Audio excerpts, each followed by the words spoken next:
नमस्कार. मी doctor Krishna Rajendra Wadgaonkar, दिव्यनस clinic, Bharadi, तालुका सिल्लोड, जिल्हा छत्रपती संभाजीनगर येथून बोलतोय. नमस्कार सर. आमच्याकडे गुलाबराव पाटील, राहणार पाचोरा, तालुका पाचोरा, जिल्हा जळगाव येथून एक पेशंट आले होते. त्यांना गुडघ्यांचा त्रास होता आणि डॉक्टरांनी ऑपरेशनही सजेशन केलेलं होतं, परंतु आपण सुजोक ॲक्युप्रेशर उपचार पद्धती आणि आयुर्वेदानुसार त्यांना बऱ्यापैकी आपण रिलीफ दिलाय आणि आपण त्यांचं ऑपरेशन टाळण्यासाठी त्यांना प्रवृत्त करतोय आणि त्यांचे उपचार करतोय. तर आपण त्यांच्याशी जाणून घेऊया की त्यांना पहिले काय त्रास होता, काय काय त्रास व्हायचा आणि किती दिवसापासून होता. नमस्कार सर. नमस्कार डॉक्टर. नाव काय तुमचं? गुलाबराव दौलतराव पाटील, गाव? मुख्याध्यापक, कन्या शाळा नंबर 1, पाचोरा. बर. काय त्रास व्हायचा तुम्हाला?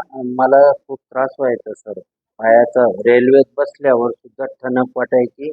बर. टोटल ठणक बंद झाली. मोटरसायकल चालवत असताना उजव्या पायाचं दुखणं आहे. हा. मोटरसायकल चालवत असताना सुद्धा ठणक कंटिन्यू राहायची. बर. आणि नंतर चालताना सुद्धा अशा वेदना व्हायच्या. बर. एकदम जर्जर झालं होतं. बर. ऑप्टिमस हॉस्पिटल आहे नाशिकचं. बर. त्यांनी सजेशन केलेलं होतं मला 2 वर्षापूर्वी. हा. ऑपरेशन करावंच लागेल, गत्यंतर मधली गादी फाटली होती. बर. आज सांगत होते, पण आता मला बऱ्यापैकी म्हणजे 60-70% टोटल रिलीफ मिळालेलं आहे. बर. आता चालणं फिरणं व्यवस्थित आहे का? हो, व्यवस्थित आहे. बरं. आता किती वेळापर्यंत चालताय तुम्ही? मी जवळजवळ 3-4 किलोमीटर चालताय सकाळी. बर. संध्याकाळी जेवणानंतर 1-1.5 किलोमीटर चालतो. बर. पायात मांडी वगैरे घालून बसणं वगैरे चालू आहे? नाही, मी खाली बसत स्टूलवरच बसतो. बर. स्टूलवर जेवतो. पहिल्यापासून सवय पडल्या. त्यांनी नाशिकच्या डॉक्टरांनी सजेशन केलं खाली बसायचं आणि मांडी कमोड वापरायचा बुवा. पण आता बसणं वगैरे चालू करायचं मला? खाली बसून जेवायचं. हो. बाकी आता तुम्हाला आयुर्वेदानुसारच ट्रीटमेंट केली ना आपण इथे, ॲलोपॅथीची काहीच नाही? काहीच कोणती ट्रीटमेंट तुमच्या गोळ्यांच्या व्यतिरिक्त पण मात्र कंटिन्यू घेतली. बर.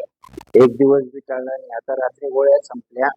आता लगेच तुमचं अपॉइंटमेंट घेऊन आज लागली चालू. पहिल्यापेक्षा पूर्णपणे पूर्वत वाटतंय? बरं वाटतंय, खूप छान वाटतंय. याच्या आधी कुठं ट्रीटमेंट घेतलं तुम्ही? मी पाचोऱ्याला निरामय हॉस्पिटल आहे तिथं घेतलं. नंतर कृष्णा हॉस्पिटल आहे मालपुरे मंगल कार्यालयाच्या शेजारी, तिथं घेतलं. तिथं जवळजवळ 2-3 महिने घेतलं. निरामयला 2-3 महिने घेतलं. नाशिकला घेतलं. नाशिकचे डॉक्टर म्हटले होते क्लिअर कटली ऑपरेशन करणं फार गरजेचं आहे.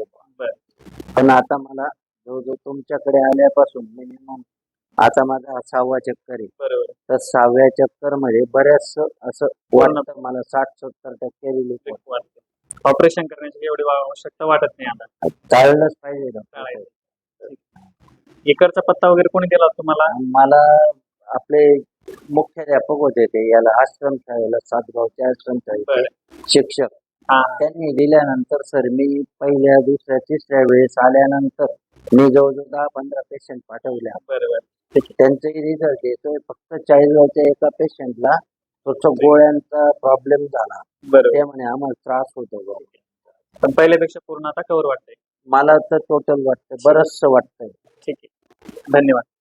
यासारखे आमच्याकडे गुडघ्याचे ऑपरेशन, कमरेचे ऑपरेशन आम्ही बऱ्यापैकी त्यांना आयुर्वेद उपचार पद्धती आणि सुजोक ॲक्युप्रेशर उपचार पद्धतीनुसार परिपूर्ण त्यांना आम्ही बरं करतोय आणि पेशंटही बरे होतात. यासारखे कोणी पेशंट असेल तर आम्हाला नक्की कॉल करा. आमचा पत्ता नंबर तुम्हाला स्क्रीनवरती मिळेलच. धन्यवाद.